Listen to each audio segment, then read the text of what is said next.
जय श्री कृष्णा दोस्तों, एक बार फिर से आप तमाम दर्शकों का बहुत बहुत स्वागत और राधे राधे।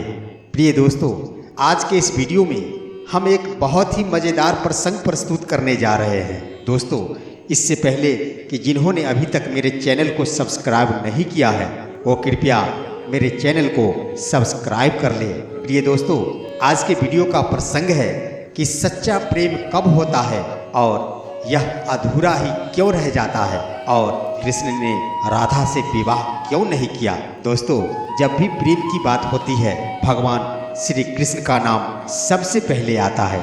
श्री कृष्ण को प्रेम और स्नेह का प्रतीक माना जाता है। पुराणों के अनुसार श्री कृष्ण की 16,108 रानियां थी। दोस्तों, श्री कृष्ण की मुख्य रानियों में रुक्मिणी, सत्यभामा इत्यादि का नाम शामिल है। इसके अलावा भी बाल्यावस्था में श्री कृष्ण के गोकुल में गोपियों के संग रासलीला की कहानियां आज भी मशहूर है। हालांकि सभी को प्रेम और स्नेह का पाठ पढ़ाने वाले श्री कृष्ण का नाम सिर्फ राधा के साथ ही लिया जाता है। हर कोई प्रभु कृष्ण के नाम का जाप करते समय राधे श्याम का ही उच्चारण करते हैं। दोस्तों, भले ही श्री कृष्ण की रानियां तो बहुत थी, लेकिन दोस्तों श्री कृष्ण और राधा का प्रेम सबसे ऊपर होता है। श्री कृष्ण और राधा की प्रेम कहानियां पीढ़ी दर पीढ़ी सुनने को मिलती है, लेकिन जब भी राधा रानी और श्री कृष्ण के प्रेम का जिक्र होता है तो यह सवाल जरूर मन में उठता है कि जब दोनों के बीच इतना ही प्रेम था तो श्री कृष्ण ने राधा से विवाह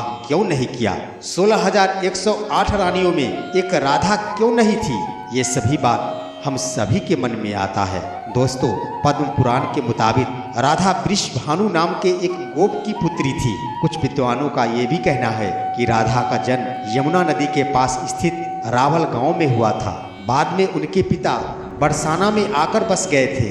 हालांकि कुछ लोगों का यह भी मानना है कि राधा का जन्म बरसाना में ही हुआ था। बरसाना में राधा जी को लाडली कहा जाता है। ब्रह्मा वैवर्त पुराण के अनुसार राधा जी श्री कृष्ण जी से 4 साल की बड़ी थी और उनकी मित्र थी। राधा जी से जुड़ी अन्य मान्यताएं यह भी है कि ब्रह्मा वैवर्त पुराण के अनुसार राधा का विवाह रायान नाम के व्यक्ति के साथ हुआ था, जो कि माता यशोदा के भाई थे। यानी रिश्ते में राधा कृष्ण जी की मामी लगती थी। हालांकि अन्य पुराणों में दोस्तों ऐसा जिक्र नहीं मिलता है। और दोस्तों, मान्यता यह भी है कि जब श्री कृष्ण 8 साल के थे तो उनकी मुलाकात राधा से हुई, जो कि 12 साल बड़ी थी।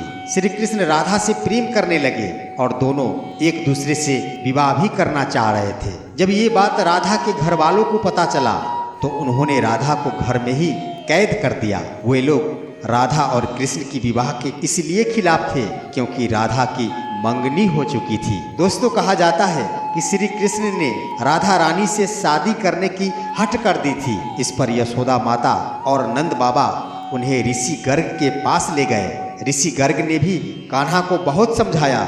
इसके बाद कान्हा का मथुरा बुलावा आ गया और वे हमेशा के लिए वृंदावन छोड़कर मथुरा चले गए। उन्होंने राधा से वादा किया था कि वह वापस जरूर लौटेंगे, लेकिन वह कभी वापस नहीं आए। न ही राधा जी के मथुरा या द्वारका जाने का जिक्र मिलता है। दोस्तों, राधा और कृष्ण का विवाह न होने के कई कारण बताए जाते हैं। इसमें एक कारण यह भी है कि नारद जी का श्राप देना। दोस्तों, रामचरितमानस के बालकांड के अनुसार माता लक्ष्मी के स्वयंवर में नारद जी भी जाना चाह रहे थे। कहने का अर्थ है कि जब माता लक्ष्मी की स्वयंवर हो रही थी तो उस स्वयंवर में नारद जी भी भाग लेना चाह रहे थे। उस समय भगवान विष्णु ने नारद जी के साथ छल करते हुए उन्हें खुद का स्वरूप देने के बजाय वानर का रूप दे दिया था।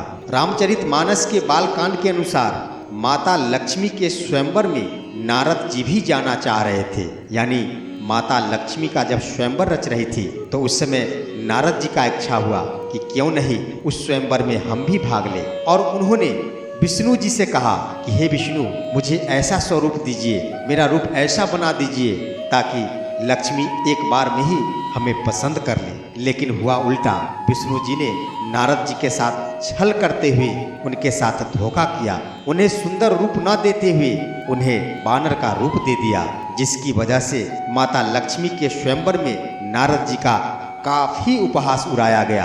और जब नारद जी को इस बात का पता चला कि उसे सुंदर रूप न देकर एक बानर का रूप दे दिया गया है और इसका चारों तरफ उपहास उड़ाया जा रहा है, तो वह बैकुंठ पहुंचकर विष्णु जी से बहुत नाराज हुए और उन्होंने श्राप दिया कि उन्हें पत्नी का वियोग आजीवन सहना पड़ेगा। दोस्तों, यही वजह है कि रामचंद्र अवतार में उन्हें सीता का वियोग सहना पड़ा और कृष्ण अवतार में देवी राधा से उनका विवाह नहीं हो सका। दोस्तों, एक मत यह भी कहता है कि देवी राधा ने ही श्री कृष्ण से विवाह के लिए मना किया था। राधा यशोदा पुत्र कान्हा से प्रेम करती थी, लेकिन जब वह मथुरा गए तो राधा रानी खुद को महलों के जीवन के लिए उपयुक्त नहीं मानती थी। लोग चाहते थे श्री कृष्ण एक राजकुमारी से विवाह करे। ये बात सोचकर राधा ने श्री कृष्ण से विवाह नहीं करने की मन बनाई थी। दोस्तों, ये भी कहा जाता है कि राधा को महसूस हो चुका था कि श्री कृष्ण भगवान के अवतार है। वह खुद को एक भक्त मानने लगी थी। राधा श्री कृष्ण की भक्ति में लीन हो गई थी, इसलिए उन्होंने भगवान से शादी नहीं करने का मन बनाया था। दोस्तों, भगवान श्री कृष्ण की शरारतों, उनकी लीलाओं और छल सभी कुछ मनुष्य के लिए कोई न कोई सीख जरूर देता है। राधा से विवाह करना भी मनुष्य को प्रेम की असली परिभाषा से परिचित कराना है। कहा जाता है कि एक बार देवी राधा ने कान्हा से पूछा था कि वह उनसे विवाह क्यों नहीं करना चाहते। इस पर श्री कृष्ण ने कहा, कोई अपनी आत्मा से विवाह करता है क्या? यानी श्री कृष्ण राधा को खुद से अलग नहीं बल्कि अपना ही अस्तित्व मानते थे। प्रिय दोस्तों, श्री कृष्ण सही कहते थे कि भला जो मेरा अंग है उससे क्या विवाह किया जाता है? सचमुच दोस्तों, सच्चा प्रेम जिससे भी होता है, जब भी होता है, तो दो जिस्म तो होता है लेकिन एक जान हुआ करती है। और शादी तभी हो सकती है जब दो जान हो। तो दोस्तों, इसीलिए कहा गया है कि सच्चा प्रेम हमेशा वो अधूरा ही होता है। दोस्तों, श्री कृष्ण मनुष्य को यह सीख देना चाहते थे कि प्रेम भौतिक संबंध से नहीं बल्कि आध्यात्मिक प्रकृति से है। प्रेम और विवाह एक दूसरे से अलग नहीं है। जैसे राधा कृष्ण बिना विवाह भी सदियों से एक ही है। जहाँ कृष्ण का नाम है वहाँ राधा का स्मरण स्वाभाविक है।